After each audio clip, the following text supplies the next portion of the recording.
नमस्कार, आप सभी का स्वागत है आपके अपने चैनल में। आज मैं लेके आई हूँ आंवला एकादशी यानी कि रंग भरी एकादशी पर पूजन किस प्रकार से किया जाता है घर पर और क्या-क्या हमें सामग्री की ज़रूरत पड़ती है और किस तरह से पूजन को सफल करते हैं के बारे में संपूर्ण जानकारी इस वीडियो पर आपको देने जा रही हूँ। तो इस वीडियो को एंड तक अवश्य ही देखिए और आप भी जानिए कि पूजा किस प्रकार से किया जाता है।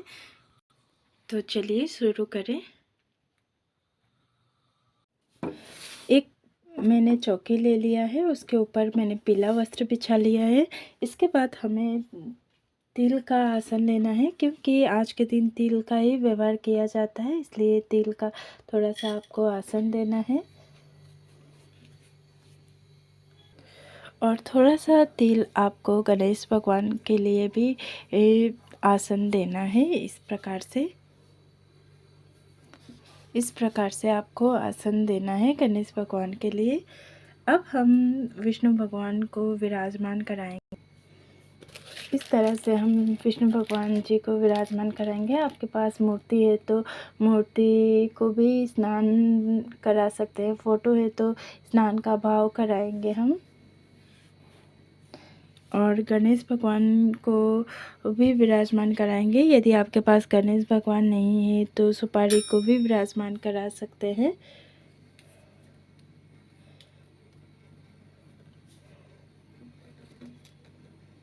इस प्रकार से मैंने गणेश भगवान को विराजमान करा दिया। इसके बाद हम तिल के तेल का भी दीपक प्रज्वलित कर सकते हैं। घी का दीपक भी प्रज्वलित कर सकते हैं। इस प्रकार से हमने दीपक प्रज्वलित कर दिया है, क्योंकि पूजा में हमारे जो साक्षी दीपक ही होता है, इसलिए हमने दीपक प्रज्वलित कर दिया।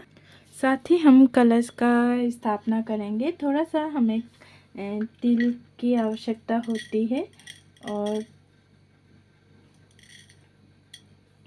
थोड़ा सा आपको तिल लेना है, तिल का आसन देना है। इसके बाद हम कलश स्थापना करेंगे।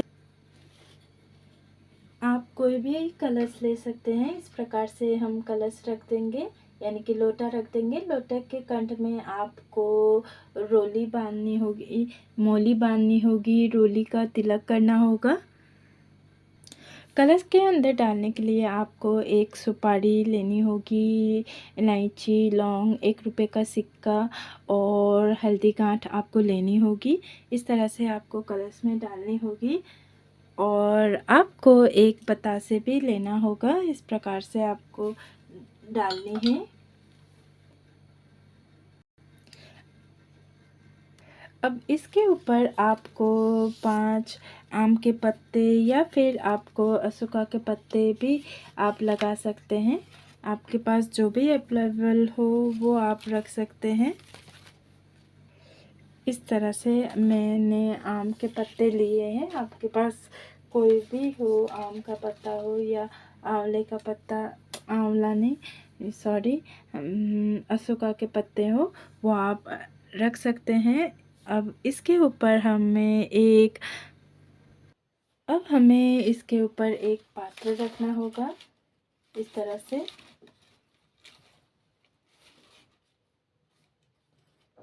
पात्र के ऊपर आपको थोड़ा सा तिल रखना होगा, या आप भरकर भी तिल रख सकते हैं। आपकी इच्छा है किस प्रकार से आप तिल रखना चाहते हैं। मैं थोड़ा सा तिल डाल दूँगी।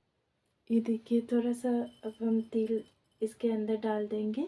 फिर इसके ऊपर हम दीपक प्रज्वलित करेंगे। आप देसी घी का दीपक भी प्रज्वलित कर सकते हैं या फिर तिल के तेल का भी।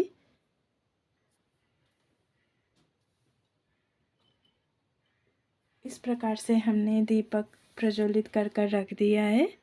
दीपक प्रज्वलित करने से पहले आपको तिल जो हमने कलश स्थापना किया है उसके जो 5 पल्लव है, आपने 5 पत्ते रखे हैं, उस सभी को आपको तिलक करना होता है। पहले मैंने दीपक प्रज्वलित कर दिया है, अब आपको तिलक करना है इस प्रकार से।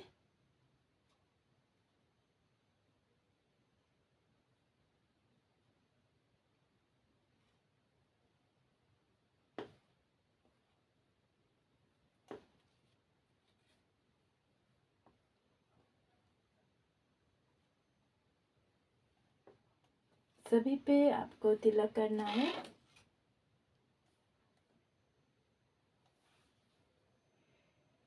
इसके बाद आपको कलश पर भी तिलक करना है। आप स्वस्तिक बना सकते हैं या फिर 5 तिलक कर सकते हैं, 5 टिक्का। मैं स्वस्तिक बनाने जा रही हूँ, आप तिलक भी कर सकते हैं।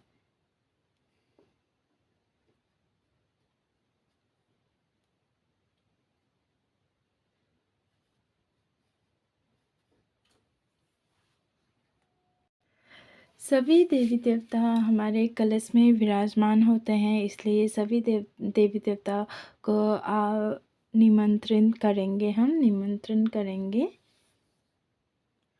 और हमें हाथ जोड़कर प्रार्थना करनी है कि हे भगवान, सभी भगवान को हमें प्रार्थना करनी है कि हमारे पूजा में शामिल हो और हमारे पूजा को सफल कराएं।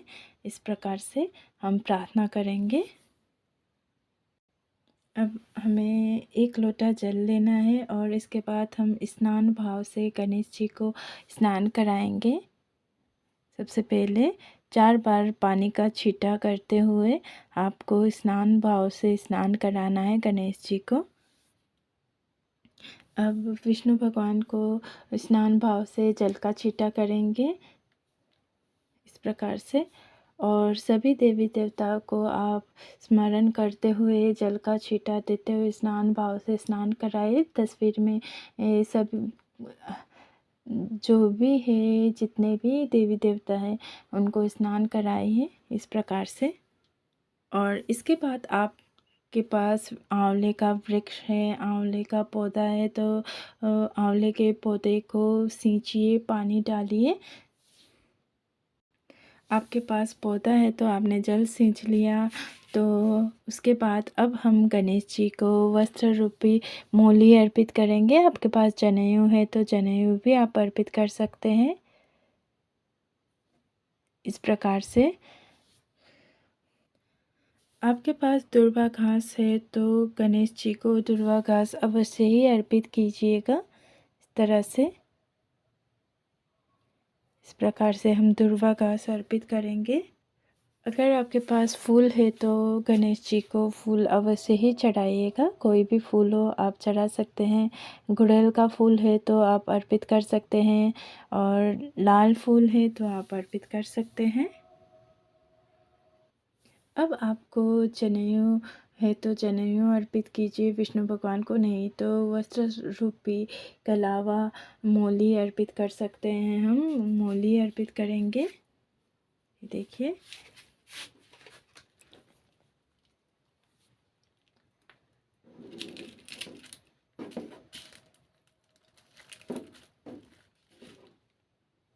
इस प्रकार से हम मोली अर्पित कर देंगे।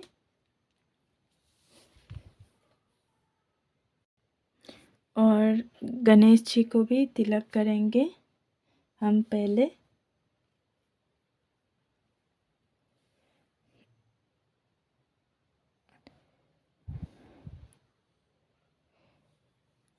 फिर तिल अर्पित कर देंगे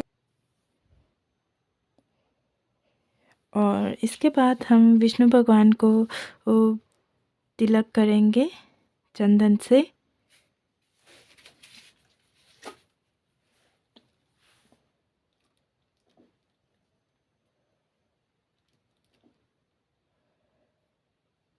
और तिल अर्पित कर देंगे।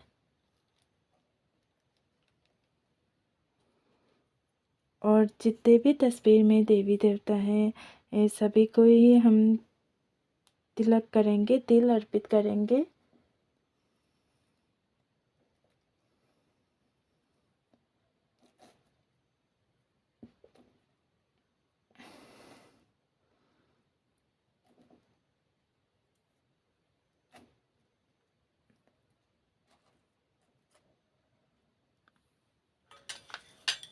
अब थोड़ा सा हाथ में तिल लीजिए और अर्पित कर दीजिए इस प्रकार से। साथ में आप वृक्ष की पूजा कर रहे हैं, यानी कि आंवले का पौधा आपके पास से पूजन कर रहे हैं, तो आंवले के पौधे के गमले में आप 108 बार तिलक कर सकते हैं। संभव हुआ तो, नहीं तो आप 8 बार भी तिलक कर सकते हैं। अब हम विष्णु भगवान को फूल अर्पित करेंगे। आपके पास कोई भी फूल हो आप अर्पित कर सकते हैं। आपके पास पीला फूल हो तो आप पीला फूल अर्पित कीजिए। कोई भी फूल हो आप अर्पित कर सकते हैं।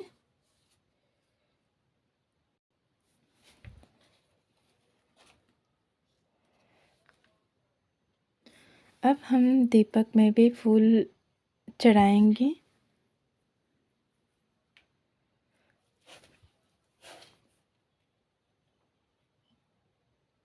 इस प्रकार से हम फूल अर्पित कर देंगे। और आज के दिन भगवान विष्णु जी को तुलसी दल अवश्य ही अर्पित करते हैं। आपके पास तुलसी दल है तो तुलसी दल अवश्य ही अर्पित कीजिए। हमने पहले दीप प्रज्वलित कर दिया है, अब हम धूप दिखाएंगे।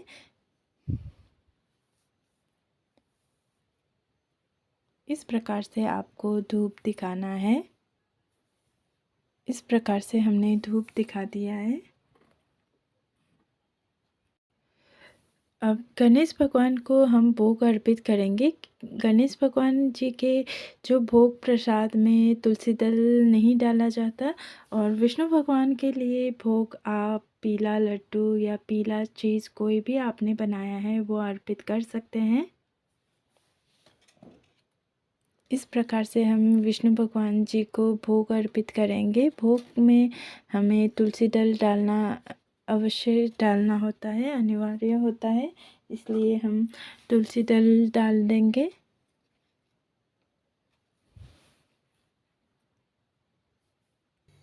और इस एकादशी में भोग में आपको आंवला अवश्य ही चढ़ाना होता है। और आंवला आप चढ़ाइए, केला है, केला चढ़ा लिया, और भोग में तुलसी दल अवश्य ही डालना होता है। अर्पित करने के बाद 1 लोटा जल या फिर 1 गिलास जल अवश्य ही अर्पित कीजिएगा। और ये जो एकादशी होता है उसमें वो रंग भरी एकादशी कहा जाता है, इसलिए एक रंगों का त्यौहार होता है। इसलिए सबसे पहले हम होली भगवान से खेलते हैं, इसलिए भगवान को पहले होली अर्पित करते हैं, फिर उसके बाद हम खेलते हैं। और ठाकुर जी को सबसे पहले होली रंग चढ़ाया जाता है, गुलाल अबीर अर्पित किया जाता है। आप भी इस प्रकार से भगवान जी को गुलाल अर्पित कर सकते हैं, रंग अर्पित कर सकते हैं। और साथ ही साथ हम गणेश भगवान को भी गुलाल चढ़ा देंगे, गुलाल लगा देंगे। रंग भरी एकादशी में गुलाल का अति ही महत्व होता है, यानी कि रंगों का महत्व होता है, इसलिए हम गणेश जी को भी गुलाल अर्पित करेंगे। और आंवले का पेड़ की पूजा भी कर रहे हैं तो आंवले के पेड़ को भी गुलाल अर्पित कीजिए, गुलाल चढ़ा दीजिए। और हम ये जो गुलाल है इधर ही रख देंगे। उसके बाद आपको दक्षिणा अर्पित करना है। दक्षिणा जो पूजा में रही कमियों को दूर करने के लिए होता है, तो दक्षिणा अवश्य ही चढ़ाइए। आपको ये जो दक्षिणा, दान दक्षिणा जो भी है, पारण से पहले पहले आपको सुबह के समय दान देना होता है। यदि आप दान नहीं दे पा रहे हैं तो आप ये सारा जो दान दक्षिणा है वो बाद में भी कर सकते हैं। और पारण का समय जो होता है, ये जो मुहूर्त का समय है, ये सारे जो आप देख सकते हैं, इंटरनेट में सुन सकते हैं, आप पूजन करिए, उसी मुहूर्त में कीजिए। और आपको हाथ में पुष्प लेना है, पुष्प लेकर आपको कथा सुननी है।